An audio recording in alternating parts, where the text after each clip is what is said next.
প্রথম আলো daily star পত্রিকা বন্ধের জন্য বেশ কিছুদিন ধরেই আন্দোলন ভাঙচুর করে আসছে একদল ছাত্র জনতা। এ বিষয় নিয়ে এবার কথা বলেছেন তথ্য উপদেষ্টা নাহিদ ইসলাম। তিনি জানিয়েছেন, কোন পত্রিকা অফিসে ভাঙচুর বা পত্রিকা বন্ধে চাপ প্রয়োগ সহ্য করা হবে না। 25 নভেম্বর সোমবার সন্ধ্যায় এক সংবাদ সম্মেলনে তিনি কথা বলেন।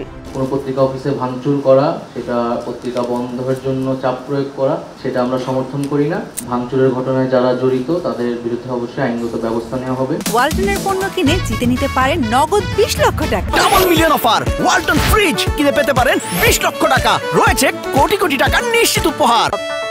নাহিদ ইসলাম বলেন, কোনো পত্রিকার বিরুদ্ধে যদি কারো কোনো অভিযোগ থাকে তাহলে তা জানাতে পারে, তবে তা হবে শান্তিপূর্ণভাবে। কোনো পত্রিকা অফিসে ভাঙচুর করা, পত্রিকা বন্ধের জন্য চাপ প্রয়োগ করা আমরা সমর্থন করি না। এ ধরনের ঘটনা পরবর্তীতে ঘটতে টলারেট করা হবে না। কোনো গণমাধ্যম বা পত্রিকার বিরুদ্ধে যদি জনগণের কোনো অংশের অভিযোগ থাকে, ক্ষুব্ধতা থাকে, তারা সেটি প্রকাশ করতে পারে। সেটি অবশ্যই শান্তিপূর্ণভাবে হতে হবে।